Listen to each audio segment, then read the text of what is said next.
বিয়ে মানে অনেক আনন্দ উল্লাস, অনেক হাসি কান্না আর অনেক আয়োজন। তো আজকে শেয়ার করব আমাদের চাকমা কালচারে কিভাবে একটা বিয়ে সম্পন্ন হয়, এখানে কি কি আয়োজন করা হয় আর কি রিচুয়ালের মাধ্যমে বিয়ে সম্পন্ন করা হয় সেসব কিছু। তাই পুরো ভিডিওটা অবশ্যই না টেনে দেখবে। বিয়ে বাড়ির সকালটাই শুরু হয় অনেক কাজ দিয়ে, যেখানে রান্না বান্না থেকে শুরু করে সবজি কাটাকুটনির কাজগুলাও করা হয়। আর তোমরা দেখতে পাচ্ছ এখানে আমাদের ছেলে বাবুর্চিরা রান্না করছে। তো আমাদের গ্রামে যখন কোনো অনুষ্ঠান হয় তখন সেই অনুষ্ঠানে আমাদের ছেলে বাবুর্চিরাই রান্নাবান্নার কাজগুলো করে থাকে। তো আমি একদম সকাল সকাল বিয়ে বাড়িতে পৌঁছে গিয়েছিলাম, কারণ আমরা যারা বউ আনতে যাব আমাদের সবাইকে বলা হয়েছিল যেন আমরা সকাল 8টা বাজে বিয়ে বাড়িতে উপস্থিত থাকি। জামাইয়ের পক্ষ হয়ে যারা যারা বউ আনতে যায় তাদের সবাইকে বিয়ে বাড়িতে কোনো না কোনো কিছু মাস্ট বি খেতে হয়, আর এটাই হচ্ছে নিয়ম। তার জন্য বিয়ে বাড়িতে সকালের নাস্তা করার পর আমরা কনের বাড়ির উদ্দেশ্যে রওনা দিয়েছিলাম। আর এখানে আমরা 21 জন ছিলাম। তো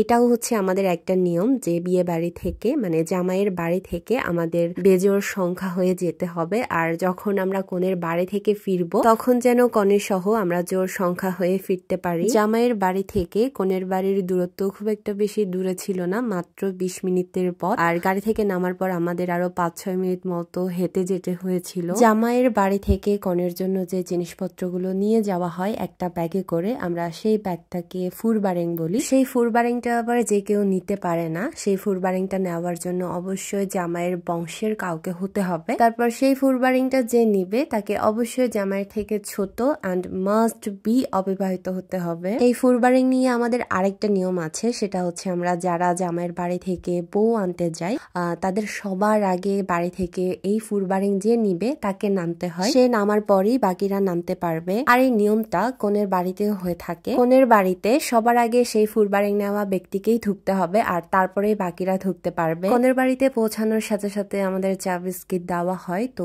আমিও একটা চা নিয়ে নিলাম, যেহেতু এটা রং চাই ছিল। আমরা একদম কনের রুমে বসেছিলাম। তো এটা হচ্ছে কনের রুমের ডেকোরেশন। তোমরা দেখতে পাচ্ছ এখানে লেখা আছে বউ লামনি। বউ লামনি মানে হচ্ছে বউ নামানো। একটা কুলার উপর কনের পিনন খাদি অর্নামেন্টস এই সব কিছু নিয়ে বিয়ে বাড়িতে উপস্থিত সব বিজ্ঞজনের কাছ থেকে আশীর্বাদ নেওয়া হয়। সবার আগে আশীর্বাদ নেওয়া হয় কনের মা বাবার থেকে, আর তাদের আশীর্বাদ দেওয়া হয়ে গেলে বাকি যারা বিজ্ঞজন থাকেন তাদের থেকে আশীর্বাদ নেওয়া হয়। আশীর্বাদ নেওয়া হয়ে গেলে আবারও কনেকে সাজানোর জন্য অনুমতি নেওয়া হয়, তারপরেই কনেকে সাজানো হয়। জামাইয়ের বাড়ি থেকে কনের জন্য যে জিনিসগুলো দেওয়া হয় সেই সবকিছু কিন্তু কনের গায়ে ছোঁয়াতে হবে, এটাই নিয়ম। সেটা তেলের বোতল হোক কিংবা চিরুনি হোক অথবা নেল পলিশ, মানে সবকিছুই কনের গায়ে ছোঁয়াতে হবে। কনেকে সাজানোর পর সেখানে আমরা সকালের ভাত খেয়েছিলাম। তারপরে এই তো এটা হচ্ছে আমাদের আশীর্বাদ পর্ব, যেটাকে আমাদের চাকমা ভাষায় বলা হয় স্যাবলোনা। আশীর্বাদ পর্ব শেষ হবার পরে আমরা কনেকে তার বাড়ি থেকে নামিয়েছিলাম। এটা আমাদের চাকমা সম্প্রদায়ের একটা নিয়ম যে বউকে সাজানোর পরে তার বাড়ি থেকে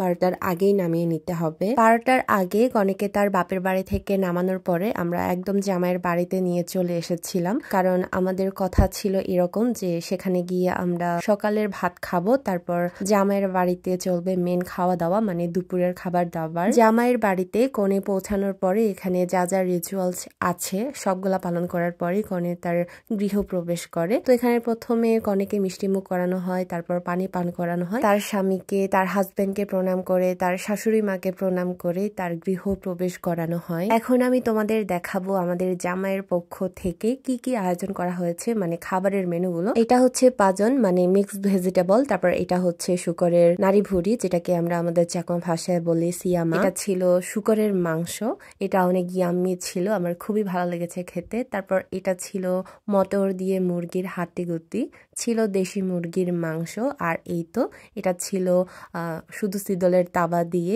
বেগুন তরকারি, এটাও অনেক মজা হয়েছে খেতে। তারপরে এখানে কনেপক্ষ বরপক্ষ সবাই উপস্থিত থেকে গ্রামের ময়মুরব্বি থেকে শুরু করে বিয়ে পর্বটা শেষ করা হয়, যেটাকে আমরা আমাদের চাকমা ভাষায় বলি জরাবানা কিংবা সুঙলং। এই জরাবানা কিংবা সুঙলং পর্বটা হয়ে থাকে সবাইকে সাক্ষী রেখে সবার সামনে। তারপর আবারও সবার থেকে আশীর্বাদ নেওয়ার পরে মানে স্যাব নেওয়ার পরে বিয়ে পর্বটা শেষ হয়ে যায়, আর তারপর শুরু হয় খাওয়া দাওয়ার পর্ব। আর যেটা না বললেই নয় সেটা হচ্ছে আমাদের গ্রামের বাবুর্চিদের খাবার দাবার গুলো কিন্তু জাস্ট অসাধারণ, খুবই ভালো খেতে। যে যে আইটেম গুলো ছিল প্রত্যেকটা আইটেম ছিল খুবই দারুণ। এন্ড অলসো গ্রামের বিয়ে বাড়ির খাবার দাবার বলে কথা, মজা তো হবেই। তো তোমাদের কেমন লেগেছে অবশ্যই কমেন্ট করে জানাবে। আর হ্যাঁ, এটা হচ্ছে আমার এই বছরে প্রথমবারের মতো বিয়ে খাওয়া। আর আমার গ্রামের বিয়ে বলে কথা, খাবার দাবার গুলা তো জাস্ট অসাধারণ। ভিডিওটি ভালো লাগলে অবশ্যই লাইক কমেন্ট শেয়ার করে দিবে। আর আমি আজকের ভিডিও এখানেই শেষ করছি। দেখা হবে নতুন আরেকটি ভিডিওতে। সবার জন্য সবাই ভালো থেকো, সুস্থ থেকো। Tata, by.